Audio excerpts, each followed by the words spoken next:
Hello everyone. In this video, I'll take you through the CCTV setup installed at our home with a mini unboxing. We had some burglar intrusion at our locality when the occupants were out of station. So for added safety, we decided to install a CCTV unit at our Palakkad home. Now this was a fairly straightforward setup and I'll show you everything that is involved, right from the hardware, setting it up, the costs involved and the final output. So if you're planning to have a CCTV setup for your home or your shop, look no further. If you live in an apartment or a high-rise building, you would mostly want to monitor the main entrance door and maybe a couple of rooms like your baby's crib area for instance, or the living room, or outdoor areas such as a balcony or a patio if you live in the first floor with easy access from outside. So decide upon the number of cameras suitably. However, if you live in an independent home like how we do, you may need additional cameras. The one overlooking the street from your entrance, one for your garage, and a few overlooking the surrounding areas.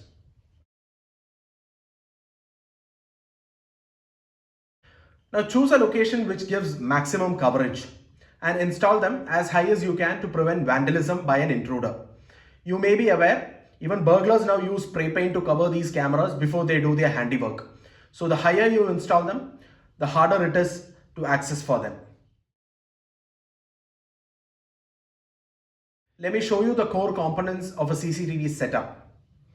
So this is the entire hardware. Now what we have here is a digital video recorder or a DVR. This is a Hikvision 8-channel DVR. It supports up to 8 high-definition cameras. The DVR is like the computer which houses the hard disk inside onto which the contents are recorded so you can view them later. DVRs do not come with a hard disk, so you'll have to buy one separately. Now these are the cameras. We have 5 of them here. So we have 5 Hikvision bullet cameras with an output of 5 megapixel and IP67 rating. Now these are not PTZ cameras, that is they do not have pan, tilt or zoom.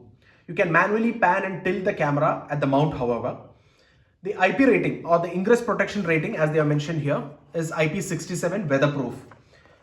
Now these cameras require 12 volt DC power supply and they use BNC cables for data transmission.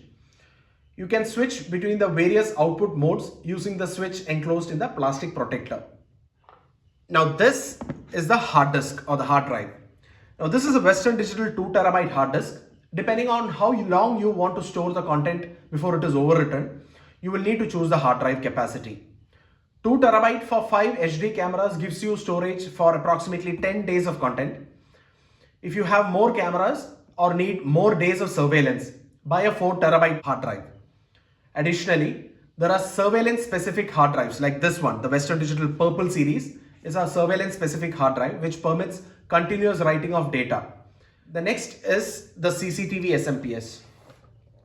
Now this is a CCTV SMPS. This is an 8-channel SMPS or a power supply for powering the CCTV cameras. The positive and negative leads of the cameras are connected here into this screw connectors.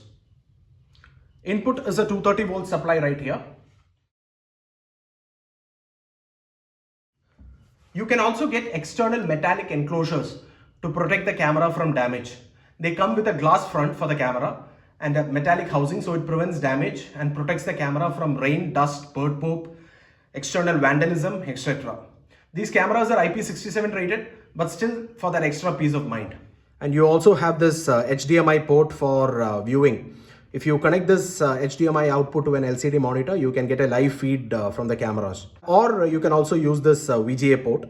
So this is not exactly a complete DIY because you are going to need to call your electrician to route all the conduit pipes for the cables from the camera till the DVR and install the junction boxes where the cameras will be installed. The DVR is located centrally at a well ventilated place. Good ventilation is required because the DVR has an electronic circuit inside and a fan as well, and heat buildup will kill electronics as you are aware. Now let me unbox this DVR and install the hard disk inside the unit.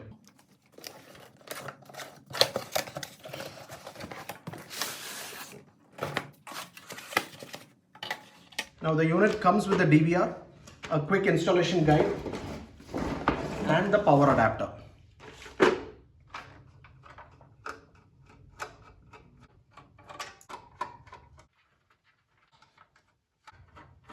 Keep the screws safe. Now once you remove the screws, you can open the outer enclosure. Just slide it out. So here you can see the circuit with a heatsink. So this is the SATA cable, the data cable, and the SATA power connector. Now what we'll do is we'll install it. So you have these holes here. These are for the hard disk.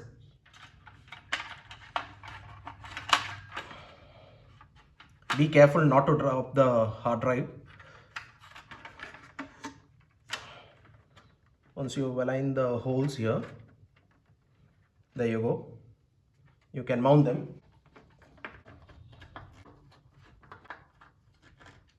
Once you install the hard drive, connect the data cable and the power connector here. That's all you have to do as far as the DVR is concerned. You can see the tiny little fan here. So once that's done, you can put the enclosure back. There is no other setting that you have to do. So we have our DVR ready. Now before I do the connections, let me just show you what are the ports that are available here. Now you can see that these are the input ports for the video feed from each camera. So like I said, this is an 8-channel port. Each port is numbered here. This is a BNC connector, a female connector. You're going to need BNC cables for taking the feed from each camera and supplying it here. Now this is a USB port, and you also have this HDMI port for viewing. If you connect this HDMI output to an LCD monitor, you can get a live feed from the cameras. Or you can also use this VGA port. And this is an audio output port. Now this LAN port is required if you intend to view the feed remotely using your mobile or your tablet. So you'll have to connect the LAN port to your Wi-Fi router to which internet is coming. And this is the 12-volt power supply port. So that's as far as connectivity goes. We chose to install the cameras here, as you can see. One overlooking the porch and the other 4 for the surrounding areas.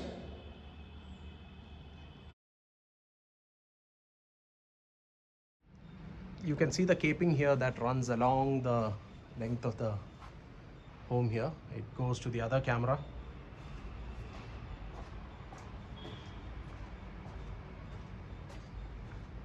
Which is right here, this one. Guys, ensure that the conduit work is done by the electricians properly. That is one thing that I insisted. Now for this camera, you can see how it goes along the length of that vertical post and the trestles which are on top right here. The conduit runs along the length here, and then it goes above the ceiling here, right here along the sides, as you can see. Then it goes along the length of the ceiling there, and from here on it goes this way. So there you go. Then it takes a turn right here, goes all the way here.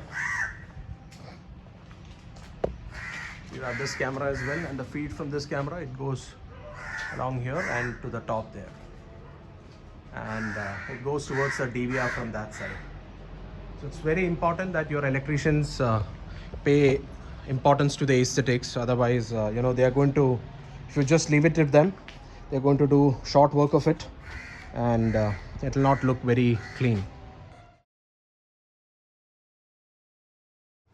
So once you've decided on the area where the DVR will be located, install the unit and power the DVR.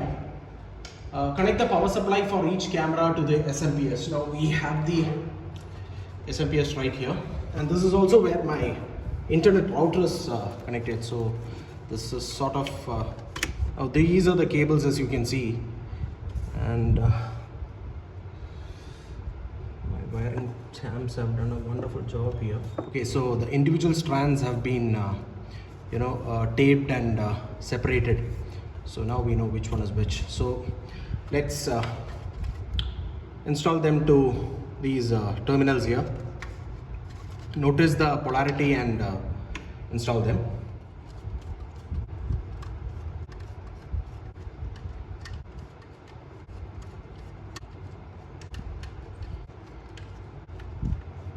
We have powered all the cameras here. Now what we'll do is connect it to the AC mains.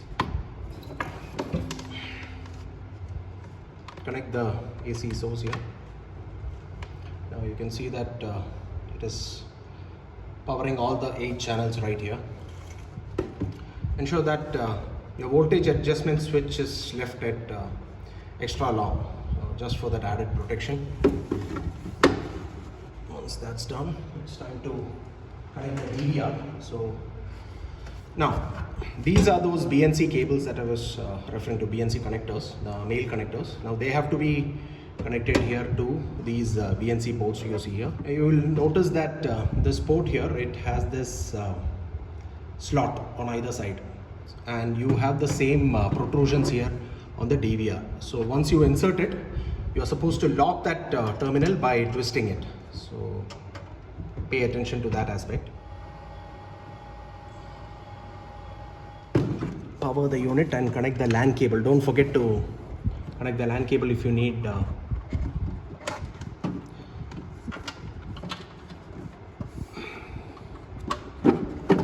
So once that's done, you'll see the initializing part here and the fan spinning.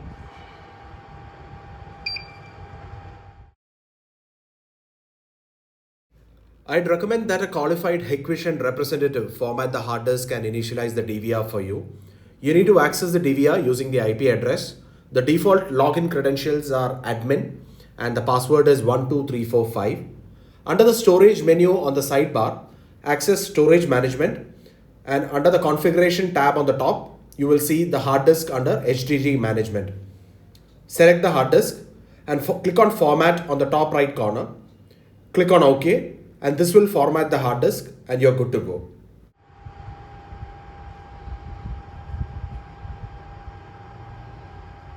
Okay, it shows it's connected to the network, and once it starts writing data to the hard drive, this particular LED will blink in red.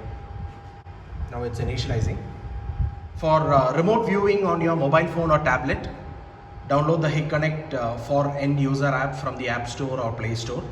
Enter the username and password and you should be able to view the feed from the cameras. Now let us check out the feed. So this is the daytime feed. You can see all the 5 cameras here. And this is the nighttime feed, which is in black and white, obviously, using the infrared system.